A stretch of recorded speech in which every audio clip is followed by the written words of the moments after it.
I want to talk to you about one of the trickiest things that happens in high-level decision making, and that's identifying blind spots. And here's why.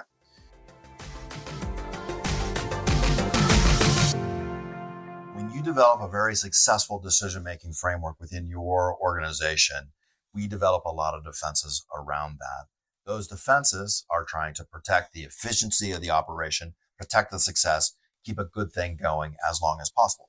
The challenge, of course, is that nothing is static. There's no stasis in these decision-making environments. And so it has to be a very active and evolving process of taking in the information and iterating on the decision-making along the way.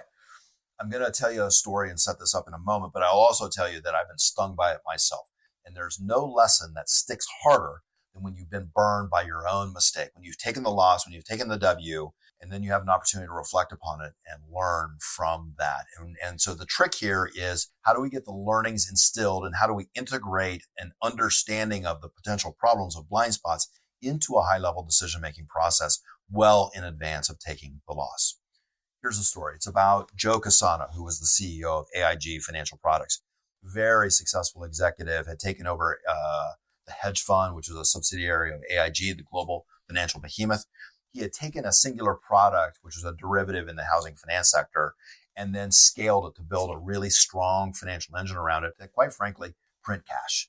And it did so, in their words, at a risk profile that was virtually nil. He had a good thing going. It would be his platform for creating significant personal wealth. He was generating significant value for AIG. Quite frankly, it could have been even his platform for becoming ultimately the CEO of AIG. He would be a dark horse, but this was his pathway to potentially achieving that, which for a hardscrabble kid from Brooklyn, who was a tough negotiator, sometimes even a bully, to rise up to that level and be able to compete was very attractive. Several things happened. The market began to shift within 2005. Industry commentators were saying this is a changed market. Things are moving around. We know after the fact that some of the competitors in the space were already starting to lighten their balance sheets of more risky profiles or assets in this class, and very much cognizant of what was about to come. Joe did not. Joe fought them. Joe even quelled dissent within his organization. There are several red flags, or at least yellow flags, that we want to raise about the decision-making process.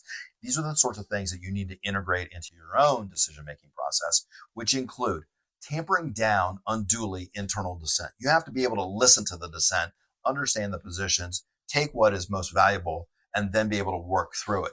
What Joe did was ignore the internal commentators, including specifically a very well-respected financial executive, Gene Park, who was saying, we need to start offloading positions here. Second of all, the algebra within Joe Cassano's financial engine, was really tightly constructed. This was a very precise instrument. It was they thought that they had lopped off all the risk associated with it. Any change to that was met with defense.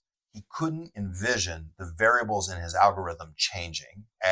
If they changed, they would probably reduce the financial generative capacity or profit motive associated with these instruments. He couldn't get it through his head. He was also slow-footed in responding to the changes within the market. We want to look for cases in which the situational context is changing, because that's going to change your algorithm. We're going to look for opportunities where you're quelling dissent overtly and too much. We're going to look for opportunities where you are not able to update the algebra of your decision-making and how you process the variables internally. Those are the tips that we may have a problem associated with it. Take a look at your own most valuable decision-making process, what is really successful, and then start to identify places where you might have gaps. Look for ways in which the market or the external environment is changing. Look for ways that you're not processing your internal dissent. Look for defensive reactions by those who are protective to the outsiders who might have a different viewpoint.